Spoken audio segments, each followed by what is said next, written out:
And then, guys, we're on to the main event: Roman Reigns versus Cody Rhodes for the WWE Universal Heavyweight Championship. So, thoughts and recap about the match. So, Rhodes came out and sang to his song. Wrestling has more than one royal family, all of that. So he then goes on to ringside, where there's Brandy and her daughter is also there. So that was a nice touch there. And Luke Harper's son was also there, who's known as, I think, -2 in AEW. And again, this is the ultimate babyface underdog move, which made you expect that he's probably gonna win the chip that night because his family was there.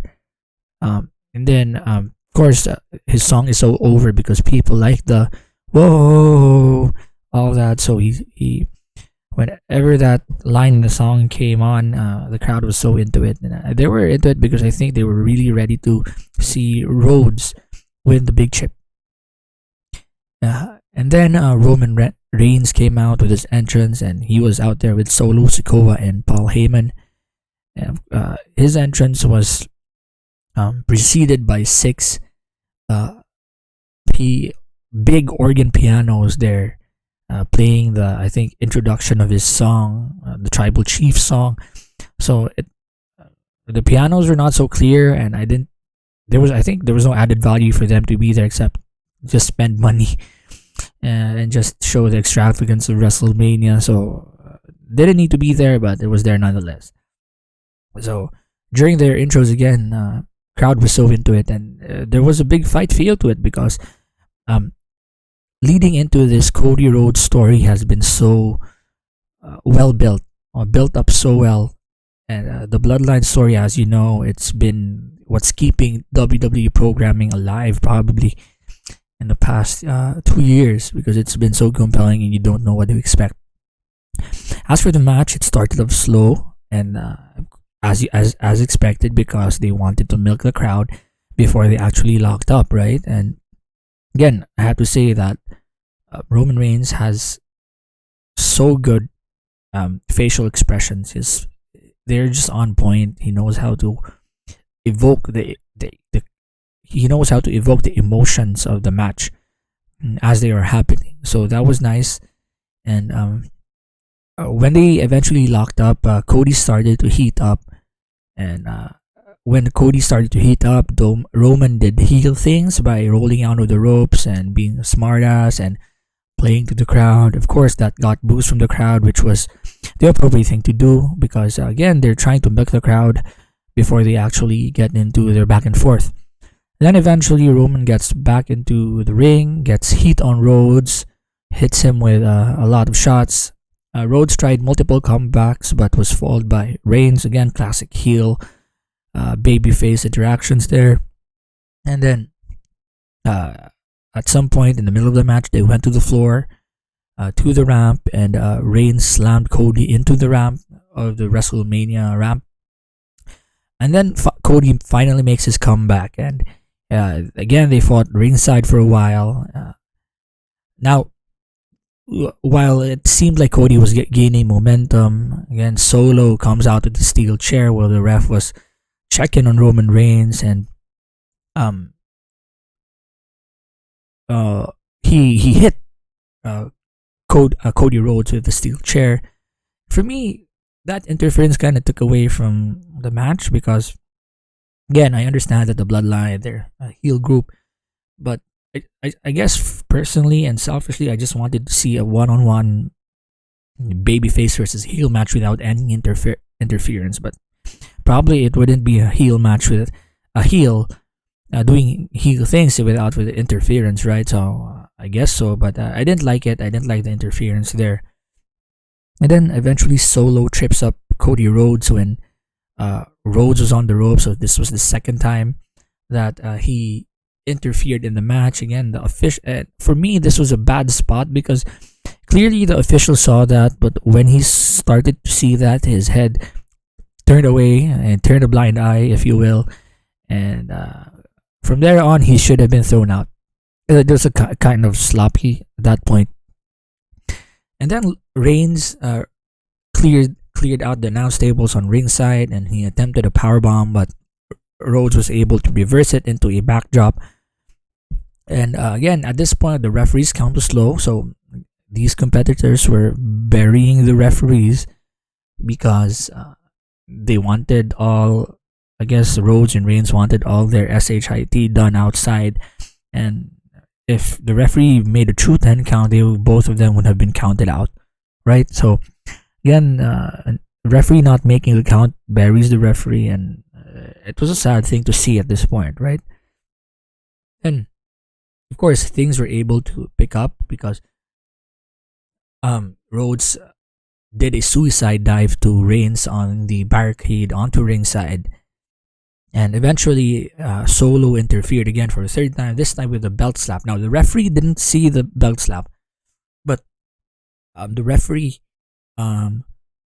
heard the sound of the belt slap. So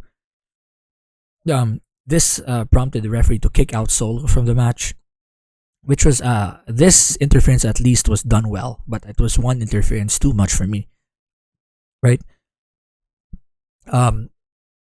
For me also, a question for all of you, and you can drop your comments and thoughts about this below. If he heard the belt shot, wouldn't Roman Reigns have been disqualified right away, right?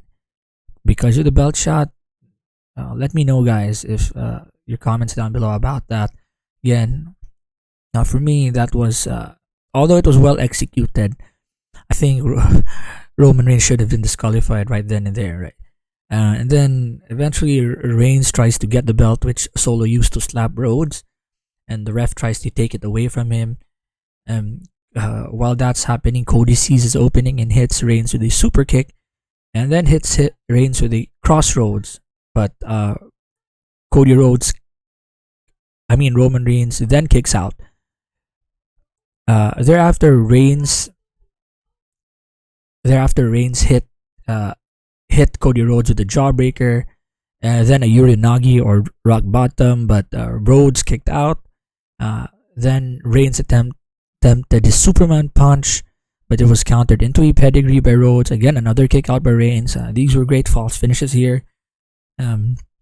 So at this point, the crowd was so into it because of the false finishes, and they were firmly behind Cody Rhodes to win this because, again, the story made sense. His father didn't win the championship, and it made sense for him to win the championship at this point. And then eventually, Cody attempts the disaster kick on the ropes, but is countered by Reigns into a Superman punch.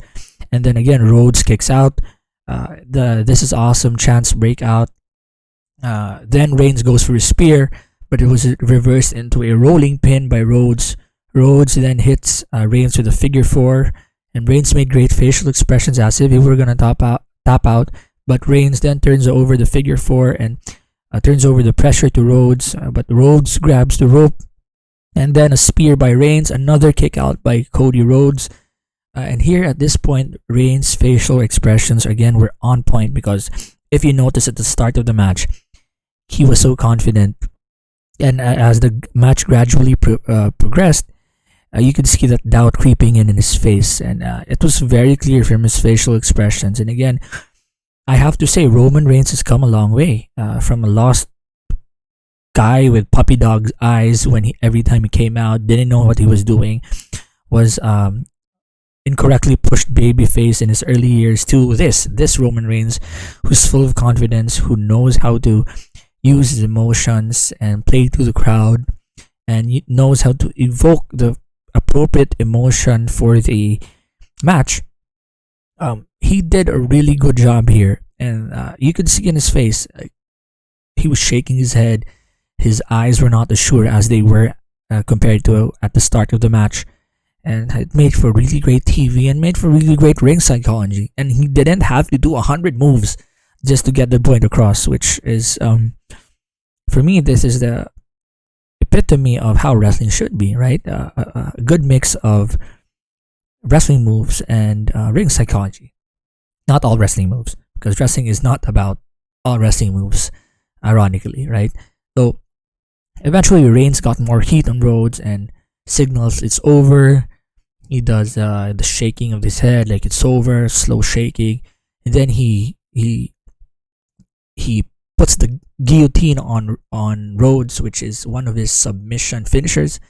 But when the ref checks Rhodes' arms, he's dramatically still there. He raises Rhodes' arms, and then one of his arms, I mean, and then when he drops the arm at the middle of it, it hardens, and that means he can't continue. Eventually, Rhodes breaks a guillotine, and Rhodes hits the ground and pound on Roman Reigns, reverses it, and hits the ground and pound. Again, Rhodes knocks down the ref, and both wrestlers collide. So this is the time you know that there's going to be interference here. And when he attempted the crossroads, speaking of Cody Rhodes, the Usos come out and super kick in 1D Rhodes.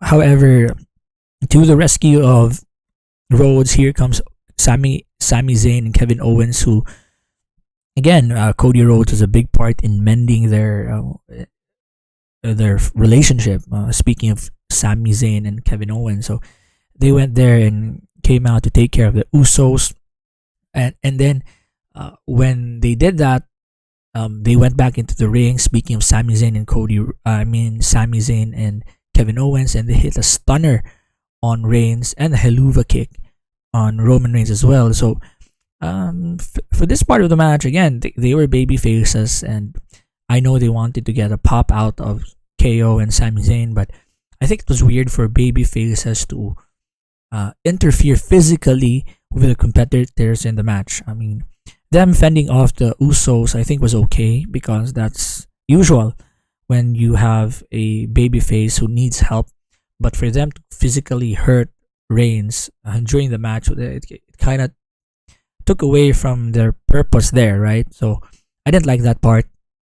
But then Rhodes covers the Reigns, but again, Reigns kicks out again. So again, at this point, the crowd was crazy, and I really did not know what would happen, whether Cody Rhodes would be able to get over the hump and finally win the championship for his father, which was the whole story being told at this point, right? So it made sense for him to win. And then they did the spot where they were both exhausted and had strike exchanges, and the crowd was hanging on to every punch where they go ooh ah ooh ah. Then as to a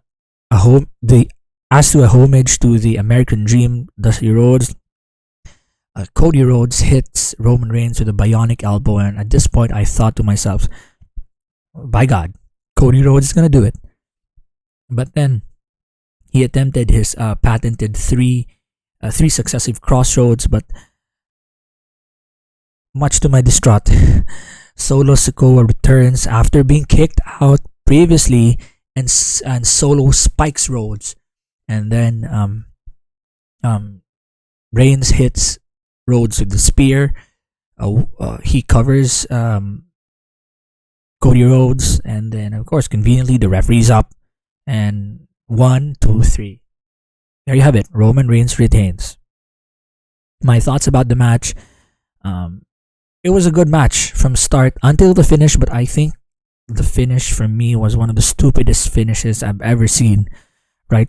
You built up Cody Rhodes perfectly. The story was there. Everything made sense. From him redeeming his father for not ever winning the championship, to him going to AEW, to another company, and returning.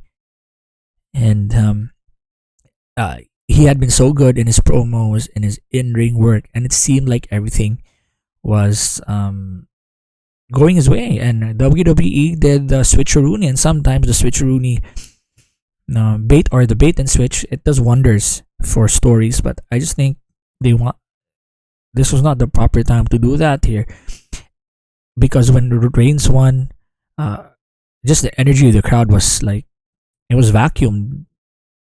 Like, well, it went from wow, what, that was it, the story's not finished, right? So for me, it was a really bad ending to a good match. Maybe also there were too many interferences. Solo Sikoa didn't make sense for him to come back. So I understand that as a heel, you always have interferences in your back pocket, especially with the bloodline, because they have the Usos and Solo, but for me, the finish just didn't make sense moving forward because it buries Cody Rhodes. I mean, where does Cody Rhodes go on from here, right?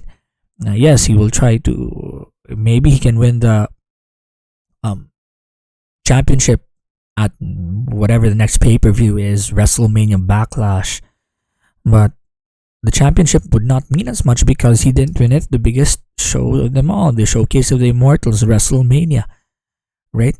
So yeah, I was really disappointed in this finish, and I just hope that something else would happen, right? I wanted Cody Rhodes to win, and I think it was the perfect time for Roman Reigns to start the disintegration of the bloodline and for him to take a break because we've seen so much bloodline. And I think Cody Rhodes with the championship, we could have seen so many interesting stories play out with him with the championship, maybe with a future program with Randy Orton or Edge, maybe John Cena or all those big names. But now we have to deal with the remnants of the bloodline again and how Cody Rhodes can possibly get back to the top. Just for me, it wasn't the right finish, and I was disappointed with the finish. And just like the crowd, we wanted Cody Rhodes to win. So yeah, kind of sad. So yeah, that was basically my review of WrestleMania Night 1 and Night 2. I hope you were not tired listening to my ramblings about WrestleMania Night 1 and 2. And if you like this video, guys, you can always drop a like down below. And if you want to see similar content, I'll be reviewing WWE Raw next. You can always subscribe to my channel for future content. And if you have thoughts about WrestleMania, WWE, or AEW in general, or my comments about these programs, you can always drop a comment down below, and I'll get to these comments as soon as I can. And so this is the Casual Wrestling Fan. Till next time,